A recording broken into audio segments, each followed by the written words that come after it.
Hello there. I'm going to analyze part of the lovely book called An Inspector Calls by J.B. Priestley. Now, this book was fascinating. It was written in a fictional town called Bromley in the Midlands in the early 1900s, 1914 in particular, and started really in 1912, ending in 1914. It was a book that considered the contrast between the wealthy industrialists and the poor working class. Okay, and like most terrorist sort of at the time houses relating to factory workers living there and the conditions thereof of poverty, and the contrast between the extreme wealth of the wealthy upper class is illustrated in this particular book. Now, this whole book is written in the context of one room. So all the scenes, etc., the acts, etc., occur in one particular location.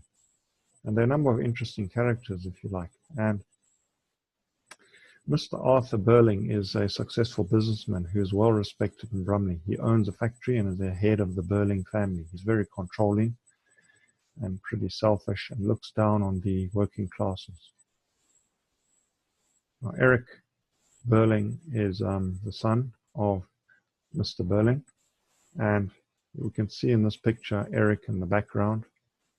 On the right is Mr. Burling, the head of the table, and Eric is kind of like intent on inheriting the business from his father, the factory business, from his dad, but he's got a secret vice. He's an alcoholic, and he's stealing money to fund his drink habit.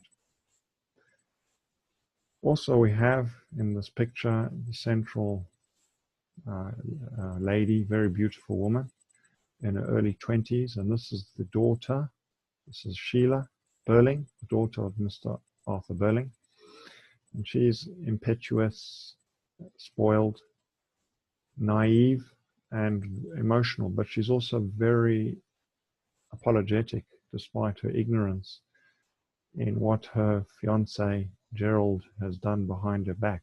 Now, there's Gerald. He's a wealthy upper class businessman in about his 30s, and he's engaged to Sheila. And at the beginning, we see the proposal of marriage to Sheila and how happy Mr. Burling and Mrs. Sybil Burling are to hear the news.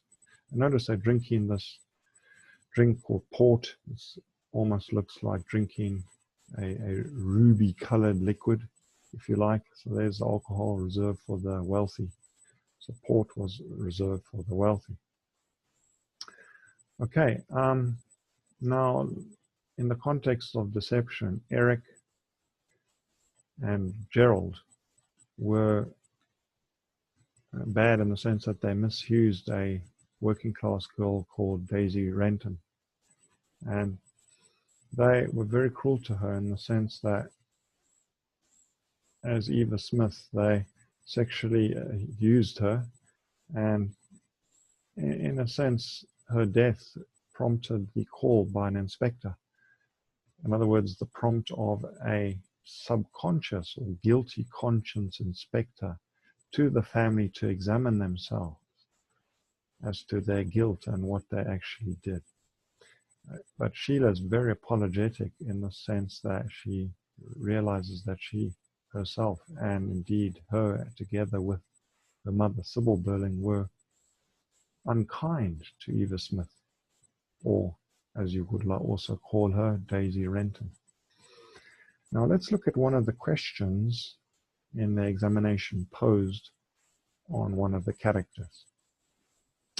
Okay, and if I load it up for you there. Okay.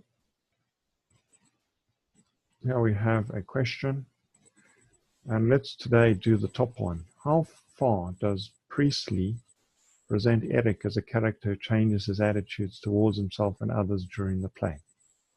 Write about what Eric says and does throughout the play, and how far Priestley presents Eric as a character who changes his attitudes. So, Priestley is trying to portray that even a deceitful or a character who has some bad habits, who's lied to his parents and stolen money from his father, can also change into a better person. So let's look at this character, Eric Birling. Now, overall, Eric is a person who is rather spoiled, as his father's very rich. He's irresponsible and awkward. He ends up having an affair with Daisy Renton. He's a drunkard, and as a consequence, he's very nervous. He's addicted to alcohol, and he has to steal money from his dad's safe to fund his drink habit. Although he becomes later repentant of his actions and morally honest and very apologetic towards his dad and indeed to his mother. If we examine some quotes, now Eric is awkward and unsure of himself, which is shown when he can't explain his sudden laughter when the news of Daisy Renton or Eva Smith is announced as she having been found dead. He says, "I don't know really. Suddenly I felt I just had to laugh," which is very arrogant and very heartless towards terrible news of a lady in the employment or former employment of his dad, Arthur Burling, and indeed the Crofts' employment, who is now dead, by drinking by suicide some bleach. Let's go on, look at some more analysis of Eric.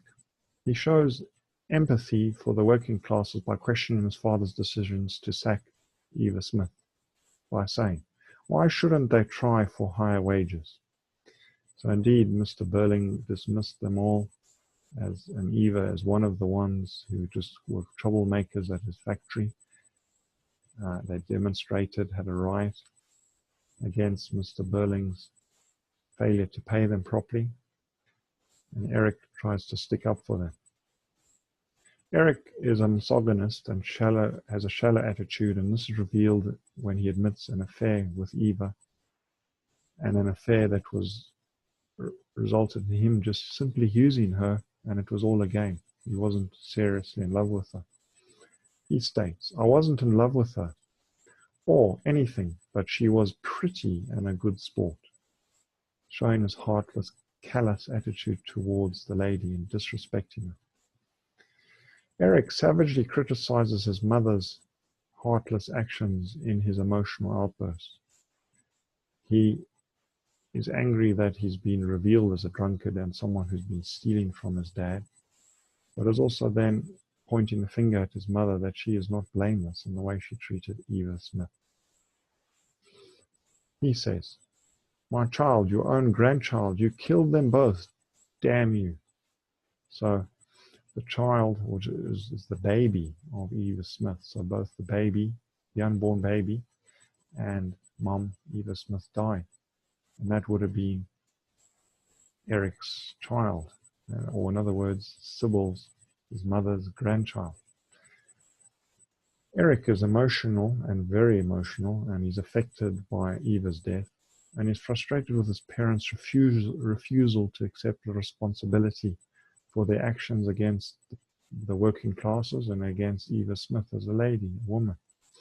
He says, "You're beginning to pretend now that nothing's really happened at all." Sure, yes, Eva Smith is also a human, as you are, Mr. Arthur Burling and Mrs. Sybil Burling. You have no right to treat her with disdain just because she's from a working class background.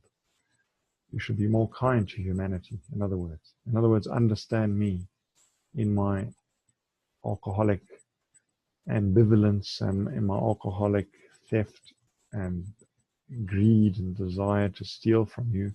Although Eric said that he was willing to repay the money and had intended to do so, the fact remains that he stole from his dad, who was furious at that revelation. So Eric is quite a character, but a character in the end who has changed. So he's very nervous, He has a lot to hide, his alcoholism. He has a lot to hide in the sense of he's having an affair with one of his father's workers, whom his father despises as having led a riot at his factory.